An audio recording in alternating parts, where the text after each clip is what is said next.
여러분 안녕하세요. 대바의 서재입니다. 오늘은 세계에서 가장 영향력 있는 여성 오프라 윈프리가 전하는 용기와 위로에 관한 글을 읽어드리고자 합니다. 언제나 길은 있다 라는 제목에서 느껴지는 것처럼 삶이 흔들리는 사람들에게 보내는 오프라의 따뜻하고 강렬한 메시지 라는 설명이 꼭 들어맞는 책입니다. 오프라 윈프리를 비롯해서 틱 나탄스님과 디펙 초프라, 조 바이든 미 대통령, 그리고 마크 네포, 잭 캔필드 등 90여 명의 지혜로운 길잡이들이 전하는 쉽고도 간결한 조언들을 만날 수 있습니다. 오프라 윈프리를 소개할 때 빠지지 않는 수식어가 있습니다. 타임과 포브스가 선정한 세계에서 가장 영향력 있는 인물, 그리고 1986년부터 2011년까지 무려 25년간 최고의 자리를 지킨 오프라 윈프리 쇼의 진행자이자 제작자. 무엇보다 그녀는 불우한 과거를 딛고 온전히 자신의 힘으로 성공을 이룬 전 세계인의 롤모델입니다. 1954년생인 오프라 윈프리는 미시시피 강 근처의 가난한 흑인 마을에서 사생아로 태어났습니다. 혼자서 생계를 해결하느라 바쁜 어머니 대신 외할머니 손에 자랐는데요. 9살 때 사촌 오빠에게 성폭행을 당했고 이후로도 친척들이나 심지어 어머니의 남자친구로부터도 끊임없는 성적 학대를 당하고 마약에 빠지는 등 믿을 수 없을 만큼 고통스러운 유년 시절을 보냈습니다. 성폭행을 당해서 14살에 낳은 아이가 몇 주 만에 세상을 떠나기도 했습니다. 그러던 그녀가 16살에 내슈빌에 있는 라디오 방송국에 견학을 갔다가 우연히 방송과 인연을 맺게 됩니다. 1973년 내슈빌 지역 TV의 리포터 겸 앵커로 방송에 첫 발을 내딛었지만 이마저도 평탄하지는 않았습니다. 저녁 뉴스의 공동 앵커였던 그녀는 뉴스에 감정을 실어 전달했다는 이유로 8개월 만에 자리에서 물러납니다. 이 사실이 방송국 내부에 퍼지면서 심한 스트레스를 받았고 설상가상 남자친구와도 헤어지게 되면서 스트레스성 폭식으로 인해 110kg에 육박할 정도로 살이 쪘다고 합니다. 앵커 자리에서 밀려난 그녀는 낮 시간대 토크쇼인 People Are Talking으로 자리를 옮겼고 1983년에 30분짜리 아침 토크쇼 I am 시카고를 맡은 지 불과 한 달 만에 시카고에서 가장 인기 있는 토크쇼로 만들었습니다. 이후 이 쇼는 오프라 윈프리 쇼로 이름이 바뀌었고 마침내 그녀는 토크쇼의 여왕이 됩니다. 인터뷰에서 오프라는 힘들고 불행했던 어린 시절을 이겨내고 성공할 수 있었던 비결을 모든 것에 감사하는 습관이라고 말했습니다. 실제로 그녀는 매일 감사일기를 쓰는 습관을 가지고 있다고 합니다. 오프라 윈프리의 언제나 길은 있다. 옮긴 이는 안현모, 펴낸 곳은 한국경제신문입니다.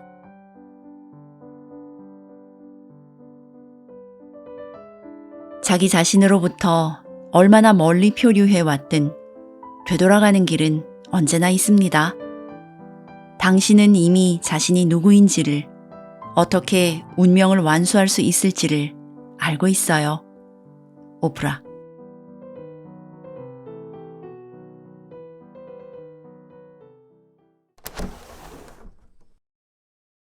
1978년 8월 14일 월요일.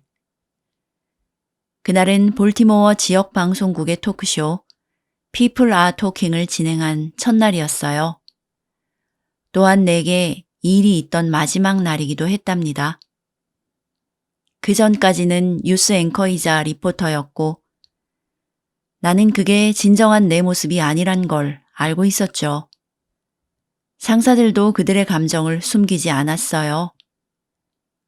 그들은 내 피부색이 잘못됐다고 했고, 내 신체 사이즈가 잘못됐다고 했고, 내가 감정을 너무 많이 드러낸다고 했어요. 그 시절 좋았던 건 내 친구 게일을 만난 것뿐이었답니다. 게일은 같은 방송국의 제작 보조였어요. 나는 번지수가 잘못됐단 걸 직감할 수 있었어요. 6시 뉴스는 대부분의 젊은 기자들이 탐내는 자리였지만 나는 한 번도 그 자리가 온전히 편안했던 적이 없었거든요. 그 시절의 영상을 다시 보면 방송할 때 내던 나의 가짜 앵커 목소리가 나는 아직도 들린답니다. 토크쇼의 공동 진행자로 좌천되고 나서야 비로소 진정으로 살아있다는 게 무슨 뜻인지 그 불꽃을 처음으로 느꼈습니다. 그날 토크쇼에서 나는 아이스크림 사업가 톰 카벨과 드라마 All My Children에서 베니 역을 맡았던 배우를 인터뷰했어요. 화려한 출연진은 아니었지만 나는 대화를 나눌수록 내면에 불빛이 켜지는 걸 느꼈어요. 방송이 끝나자 깨달음 하나가 가슴 속에 울려 퍼지고 뒷목 털끝까지 뿜어져 나왔습니다. 내가 해야 할 일은 바로 이거라고. 리포터일 때 나는 언제나 녹초였어요. 몸을 질질 끌고 출근해야 했죠. 그런데 토크쇼로 하루를 보낸 후 내 안의 모든 세포에 연료가 주입된 듯 활력을 얻었습니다. 삶에 의미와 목적을 부여해 줄 씨앗이 심어진 게 분명했어요. 그날로 나의 일은 끝났고 나의 소명이 시작됐습니다. 몇 년 뒤 오프라 윈프리 쇼는 예상 밖의 성공을 거두었습니다.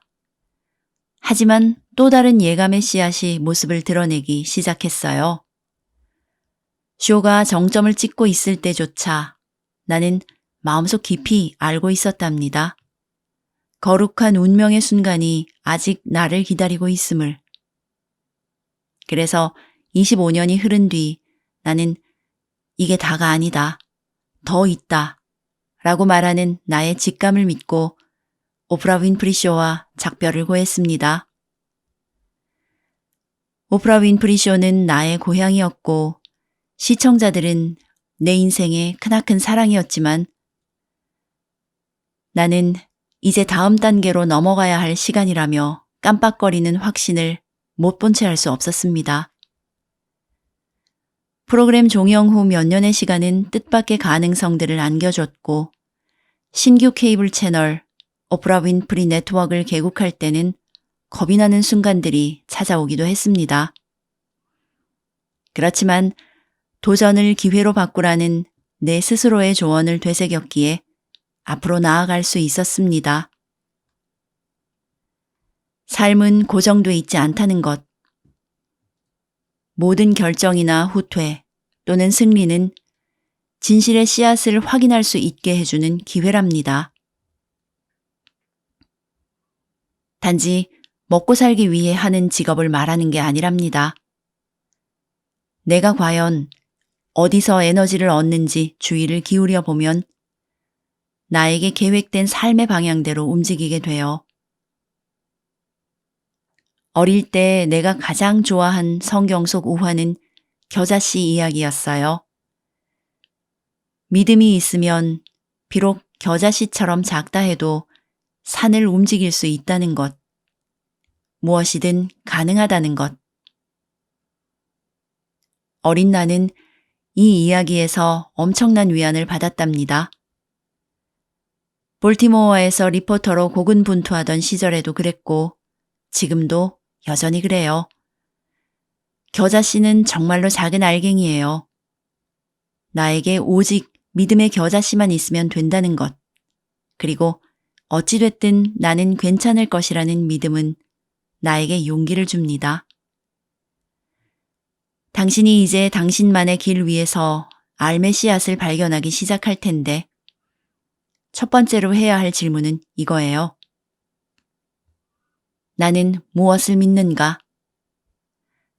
당신은 당신이 행복, 성공, 풍요, 성취, 평화, 기쁨, 그리고 사랑을 누릴 자격이 있다고 믿나요?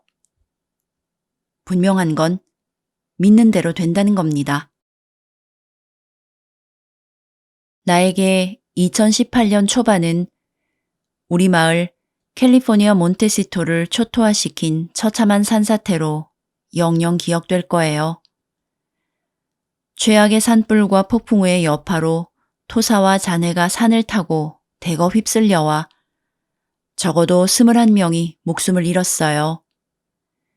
이웃들은 함께 모여 애도하고 손을 맞잡고 결국 감내했습니다. 그것을 지켜보며 나는 우리의 삶이 순식간에 송두리째 바뀔 수 있다는 걸 다시 한번 깨달았습니다. 이 경험을 통해 나는 통제 밖의 상황이 의미하는 바를 더 잘 이해하게 됐고, 우리가 진정으로 통제할 수 있는 대상에게 나 자신을 더 맞추게 됐답니다. 산사태는 하나의 자연현상이었어요. 문자 그대로 대문을 박차고 들어온 그 재앙을 막을 방법이 없었죠. 하지만 개인적인 문제들은 대부분 그렇지 않아요. 실업, 경제적 어려움, 실연, 자녀와의 갈등 같은 상황들은 충격으로 다가올 수는 있지만 귀띔도 없이 갑자기 닥치는 일은 거의 없습니다. 삶은 언제나 우리에게 말을 걸어온답니다. 이는 내가 그동안 틈날 때마다 최대한 많은 이들과 공유하고자 했던 나의 가장 보배로운 원칙 중 하나예요. 삶은 이 나지막한 속삭임을 통해 우리를 올바른 다음 단계로 안내하지요. 그 속삭임은 대개 첫 번째 경고이기도 해요. 내면 깊은 곳에서 은근하게 뭔가 잘못됐는데? 라고 쿡 찌르거나 더 이상 내가 있을 곳이 아니야 라고 속삭이기도 합니다. 뱃속이 철렁 내려앉는 느낌이기도 하고 말하기 전 잠깐의 머뭇거림이기도 하며 전율이기도 하고 뒷덜미의 털을 고추서게 하는 소름이기도 하죠. 어떤 형태의 속삭임이든 그건 우연이 아니랍니다. 삶이 우리에게 뭔가를 말하려는 거예요.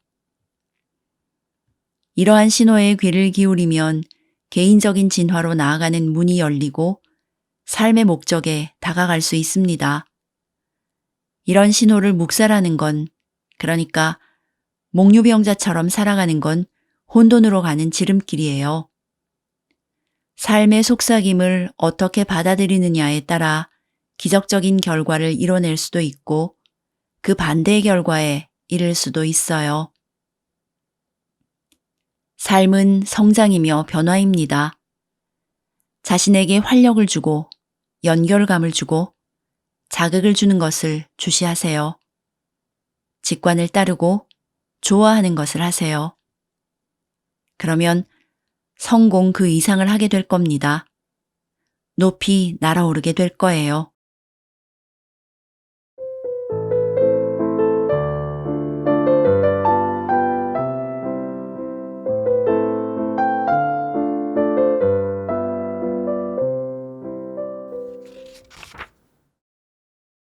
나는 3살 반 꼬마일 때부터 사람들 앞에서 발표를 하기 시작했어요. 교회에서 부활절 발표를 하면서부터였는데 아직도 그 첫 구절을 기억해요. 결국 난 내슈빌 전역의 교회로 초대를 받아 제임스 웰든 존슨의 신의 트롬본에 나오는 시 전체를 낭송하게 됐죠. 그때 이후로 무대의 규모가 어떻든 관객이 누구든 간에 앞에 나서서 발표하는 것에 전혀 두려움이 없었어요. 사실 발표는 여러모로 내가 가장 나답게 느껴지는 일이었답니다. 그런데 이건 어디까지나 하버드 대학교에서 전화가 걸려오기 전까지의 얘기입니다. 그 무렵 나는 이미 전 세계 각지에서 말을 한 경력이 30년도 더 넘은 때였어요. 수만 명의 관중으로 꽉 찬 스타디움에서, 그리고 수백만 명이 시청하는 TV 프로그램을 통해서요. 그러나 이 382년 전통의 아이비리그 학교에서 졸업 축사를 맡아달라는 요청을 받은 건 중대 사건이었습니다. 아니, 미시시피 시골 출신 여성들 가운데 하버드에서 연사로 나서게 된 사람이 몇 명이나 되겠어요. 이 얼마나 영광입니까?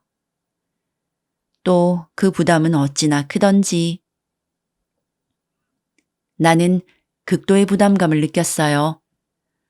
내적 고뇌가 어느 정도였냐면 글을 쓰려고 노트북 앞에 앉았다가도 텅 빈 화면을 한 번 쳐다본 뒤 노트북을 닫고는 이따가 해야지 하는 식이었답니다. 그러고는 더 고민하고 언제 할지 데드라인을 정정하고, 그러다가 알람이 울리면 빠져나갈 핑곗거리를 찾았죠. 무슨 말인지 다들 아시잖아요. 보통 불확실성 앞에서 외는 나의 주문은 어떻게 해야 할지 모를 땐 아무것도 안 하면 답이 찾아온다 인데 불확실한 게 아니었어요. 내 모든 부분이 이 축사를 하길 원했어요. 내게는 또 미심쩍을 땐 하지 마라 라는 행동 수칙도 있었지만 의심스러운 것도 아니었어요. 그건 두려움이었습니다. 이 명석한 하버드 학생들에게 깨달음을 줄 수 있을 만한 게 아무것도 없다는 두려움. 그들이 전에는 들어본 적 없는 할 얘기가 아무것도 없다는 두려움이었죠. 이 두려움은 늑장 부리기로 발현됐고 곧 죄책감으로 이어졌어요. 몇 개월 뒤 나는 작가 스티븐 프레스필드와의 대화를 통해 드디어 이런 감정들을 이해할 수 있게 됐답니다. 그가 말했죠. 어떤 행위가 우리 영혼의 진화에 더 기묘할수록 그에 대한 저항감은 더 커집니다. 그는 어떤 꿈을 꾸든 저항의 그림자는 불가피하다고 설명해 줬어요. 마치 음과 양처럼 말이죠. 그림자 없는 꿈은 꿀 수 없다는 거죠.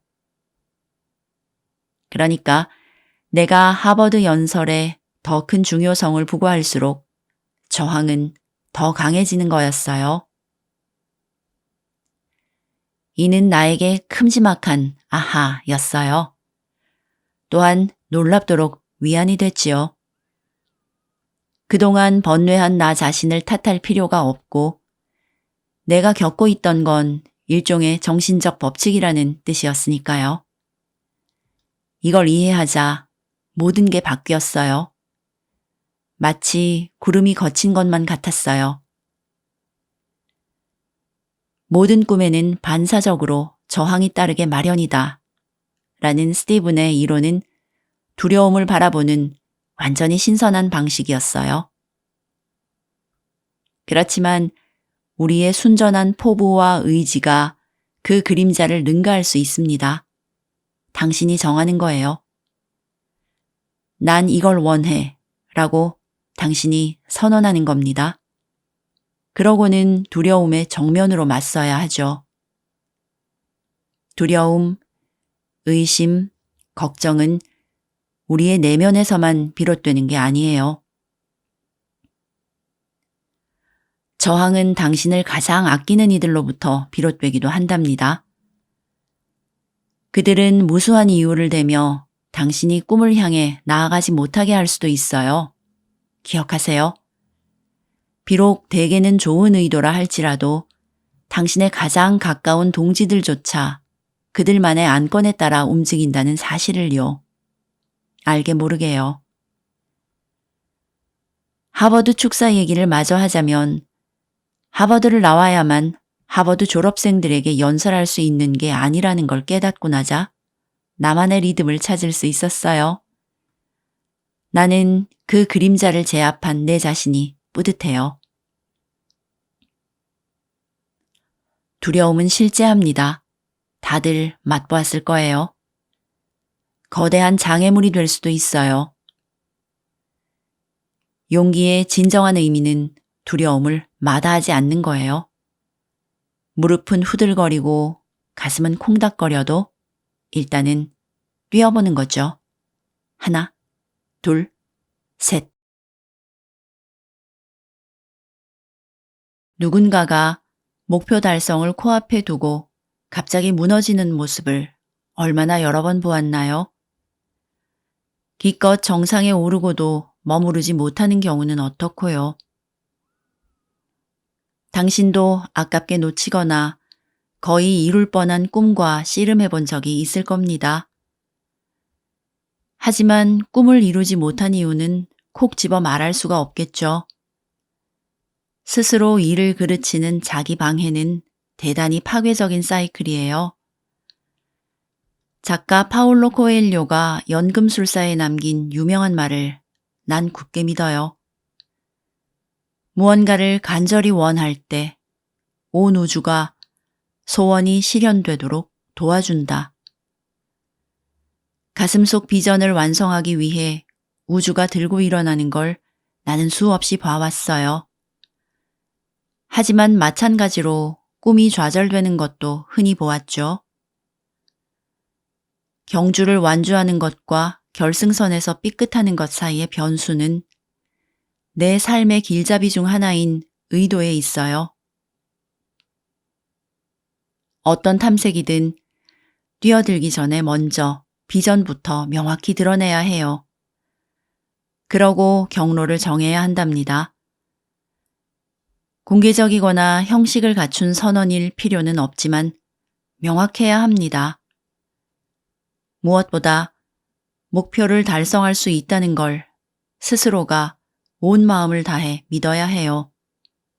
그러지 않으면 길은 흐릿해지고 목표는 닿을 수 없는 것이 될 겁니다. 나의 경우 여학생들을 위한 오프라 윈프리 리더십 아카데미를 세우는 여정은 겪어본 중 가장 힘겹고도 궁극적으로는 가장 보람된 여정이었습니다. 이 일을 위해 평생을 살아왔구나 싶을 정도였어요. 가난의 트라우마와 그에 따른 모든 걸 극복하려는 열망으로 가득한 소녀들을 한 명 한 명 마주할 수 있었죠. 이 든든하고 다재다능한 미래의 지도자들은 앞날을 그릴 수는 있었지만 꽃 피울 수 있는 환경이 필요했어요. 그렇기에 비록 장애물이 많은 험난한 과정이었음에도 남아프리카 공화국 요하네스버그 외곽의 21만 제곱미터에 달하는 캠퍼스를 착공하는 일은 나에게 뜻깊은 동그라미의 완성이었습니다. 감정적으로도 재정적으로도 엄청난 투자가 필요했습니다. 하지만 2002년에 넬슨 만델라 전 남아공 대통령을 만나 잠재력과 가능성을 보이는 여학생들에게 교육의 기회를 주고 싶다는 꿈을 이야기한 후로 지금까지 학교를 향한 나의 헌신은 결코 흔들린 적이 없답니다. 그러니까 어느 인터뷰에서 그 학교가 오래 못 갈 거라는 비판에 대해 질문을 받았을 때 내가 얼마나 놀랐을지 짐작이 가실 거예요. 기자에게 내가 건넨 대답은 이러했습니다. 사람들은 나의 끈기를 몰라요. 난 뭔가에 전념하면 그게 될 때까지 혼신을 다하죠. 과연 무엇이 나를 그만두게 할 수 있을지 상상조차 안 되는데요. 나에게는 이 학교가 리더를 육성하고 위대함을 향한 영감을 주는 곳이 될 거라는 비전이 있었어요. 그래서 양말 한 짝, 신발 한 켤레, 문짝 하나, 책 한 권까지 손수 골랐답니다. 입학생들을 존중하는 뜻에서요. 그 의도의 순수성이 내 가슴부터 머리까지 한 줄로 정렬돼 있었어요. 다른 동기는 없었어요. 그렇다고 자문하지 않았다는 뜻은 아니랍니다. 녹록치 않은 시기인데 과연 그럴 만한 가치가 있는 일인지 나 역시 궁금했습니다. 하지만 나 자신에게 질문할 때마다 돌아오는 대답은 항상 같았습니다. 그래, 가치가 1000% 있고 말고. 나는 확신했어요. 이 여학생들을 잘 가르쳐서 내가 그들에게 누차 강조했던 걸 그들도 나중엔 알게 될 수 있을 거란 걸요. 바로 나를 규정하는 건 나의 상황이 아니라 나의 가능성이라는 것을. 오랫동안 품어온 꿈을 이루고 싶든 커리어에서 더 큰 활약을 펼치고 싶든 더 많이 베풀고 싶든 아니면 깨진 관계를 복구하고 싶든 일단 스스로에게 물어야 합니다. 무엇 때문에? 진이가 뭐야? 그러고 나서 물어야 해요. 그렇다면 어떻게 실행해야 할까? 오프라 윈프리 리더십 아카데미는 2017년에 10주년을 맞았습니다. 지금까지 400명에 이르는 학생들이 졸업 후 전 세계의 대학으로 진학했죠. 비관론자들에 대해 질문했던 그 기자에게 덧붙여 말했죠.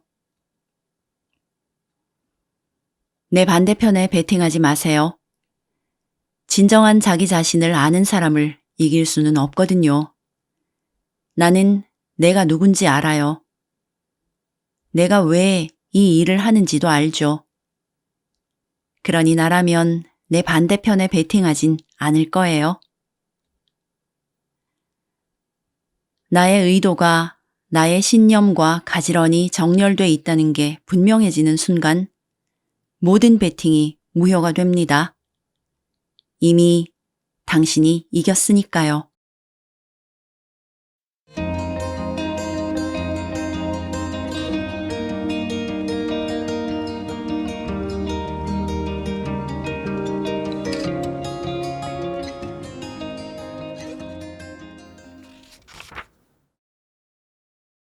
산은 인생의 탁월한 비유입니다.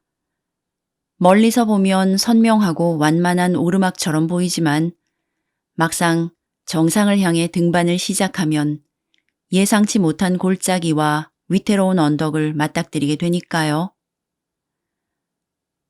마음속 나침반이 무조건 등반에 맞춰 있지 않으면 발을 헛디딜 때마다 되돌아갈 구실로 삼게 될 겁니다. 그동안 나 자신도 거칠고 가파른 길을 여러 번 올랐습니다. 앞서 2013년에 하버드에서 연설 요청을 받았을 때 어떤 두려움과 맞서야 했는지 말씀드렸죠. 아마도 내 이력에 대한 일반적인 인식을 고려할 때 내가 느낀 그 공포감이 의외일지도 모릅니다.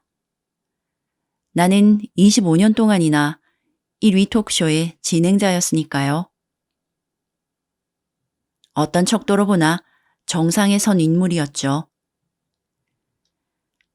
하지만 당시 하버드 총장 드루 파우스트가 전화를 걸어와 일생일대의 제안을 했을 때 공교롭게도 나는 인생에서 가장 혹독한 등반의 한가운데 있었습니다. 심지어 이런 새로운 분투를 나의 킬리만자로라고 부르기 시작했었죠. 특히 이 경우는 오르면 오를수록 산세가 더 험해지는 것 같았어요. 당시 나는 뉴스 말 맞다나 휘청거리는 오프라 윈프리 네트워크 때문에 언론의 엉덩이를 걷어차이는 것 같던 때거든요.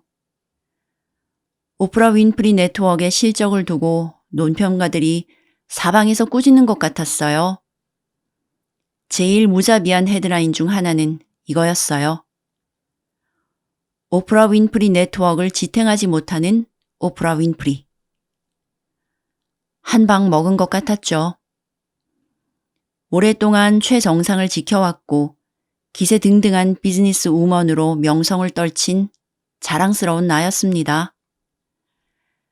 그러나 이젠 내가 내리는 모든 결정이 결국 심야 뉴스에 하단 자막을 장식하는 기분이었어요. 그러니 하버드의 부탁을 받았을 때 머릿속에는 나도 성공가도가 꺾인 판에 내가 성공에 대해 뭘 가르칠 수 있겠어? 라는 생각뿐이었습니다. 그리고 솔직히 말해서 창피했죠. 언젠가 샤워를 하며 어떻게 해야 할지 골똘히 생각에 잠겨 있었어요. 최고의 결정은 종종 샤워 중에 나온다는 말이 미신이 아니에요. 그 따뜻한 물줄기와 방해의 부재 상태에는 생각을 명쾌하게 해주는 뭔가가 분명히 있어요. 정말로 나는 흘러내리는 물줄기 속에서 산의 비유를 떠올렸답니다. 그러고는 즉시 오프라 윈프리 네트워크라는 나만의 케이블 네트워크를 구축하는 경험을 특권 말고는 그 어떤 말로도 부르지 않기로 결심했습니다. 내 자신에게 말했어요. 아니 진짜로 누가 이런 일을 할 수 있겠어? 이건 일생일대 영광이지 생각해보면. 전 세계의 많은 이들이 실로 킬리만자로 등반을 꿈꾸잖아요. 오래된 찬가의 한 구절이 머릿속에서 연주되기 시작했어요. 골칫거리는 영원히 지속되지 않는다. 샤워를 마치고 나와서는 되뇌었죠. 이 또한 지나가리라. 나는 이로 인해 더 나은 사람이 되리라. 조엘 오스틴 목사의 가르침 중 제가 가장 좋아하는 건 이거예요. 나는 다음에 이어지는 말을 우리는 삶으로 초대하는 것이다. 무슨 말이냐면 나는 기운이 없어. 나는 짓눌려 있어. 같은 말을 내뱉을 때 우린 정확히 그에 해당하는 에너지를 삶으로 끌어들인다는 겁니다. 나는 고생스럽다에서 나는 영광스럽다로 관점을 바꾼 그 순간 나의 등반은 더 이상 고난의 행군이 아니라 여전히 난도는 높지만 그래도 고무적인 모험으로 바뀌었습니다. 내 모든 전망 또한 달라졌죠. 그때 이후로는 혼란을 마주할 때마다 그것이 날 뒤흔들도록 놔두지 않고 나 자신에게 가장 의미 있고 생산적인 질문을 던집니다. 이건 내게 무엇을 가르쳐주기 위해 있는 걸까? 매일 가르침의 순간이 생겨나죠. 그 여정의 한 걸음 한 걸음을 감사한 마음으로 돌이켜본답니다. 어딜 가나 차질은 있을 거야. 그렇다 해도 잠시 돌아가는 것뿐이지 길이 끝나는 건 아니란다. 실패를 딛고 일어설 준비가 되어 있어야 해. 그 어떤 일도 이유 없이 제멋대로 일어나진 않아요. 그렇기 때문에 자신의 의지가 시험에 들 때, 모든 게 길을 잃은 것 같을 때, 나는 조언합니다. 멈추고 고요 속에서 귀를 기울이라고요. 그러면 가슴이 올바른 다음 단계를 알려줄 거라고요. 그걸 알아내면 주위를 돌아본 뒤 스스로에게 물어보라고 해요. 이 공백 속에 누가 나와 함께 서 있는가? 왜냐하면 내가 오래전에 깨달은 건데 삶이 나에게 친절할 때, 내가 잘못될 일이 없을 것 같을 때, 나와 함께 리무진에 동승할 사람들은 항시 있게 마련이거든요. 하지만 우리가 진정 원하는 사람들은 리무진이 고장났을 때 나와 함께 버스를 타줄 사람들이에요. 오프라 윈프리 쇼에서 가장 의미 있었던 경험 중 하나는 쇼가 가만히 정지된 것 같은 때 일어났어요. 무대 위에 달랑 사람 한 명 서서 너무도 내밀한 일화를 들려주는 바람에 숨을 참고 들어야 했죠. 몇 년 전 다 큰 아들을 오랜 투병 끝에 떠나보내고 슬픔에 잠긴 한 어머니가 출연했을 때였어요. 그녀가 너무도 아름답게 아들과의 마지막 순간을 회상해 주었을 때 스튜디오에는 바늘이 떨어지는 소리도 들릴 만큼 정적이 감돌았답니다. 어머니는 아들과 함께 침대 위에 있었대요. 아들의 말이 들리질 않아서 아들 가슴팍에 머리를 대고 있었죠. 마지막 숨을 쉬면서 아들이 속삭였대요. 엄마, 그냥 너무 단순해요. 너무 단순해요, 엄마. 그러고는 눈을 감았죠. 듣자마자 소름이 돋더군요. 지금도 내게 울림을 주는 한 가지를 그 순간 깨달았어요. 우리는 삶을 너무 복잡하게 만들어요. 실은 지극히 단순한데 말이죠.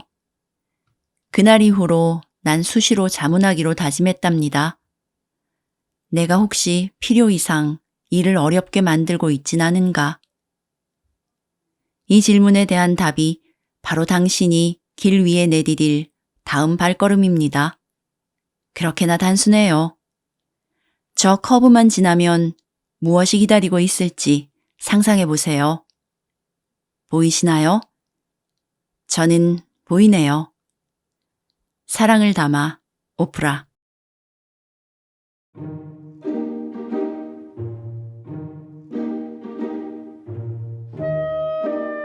당신은 무얼 하러 왔는가? 당신이 특히 잘하는 건 무언가? 그것을 꾸준하고 끈질기게 하라. 근성은 기막힌 보상으로 이어진다.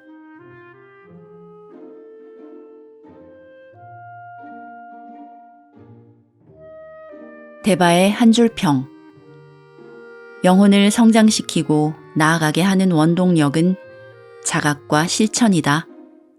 들었으면 실행하라.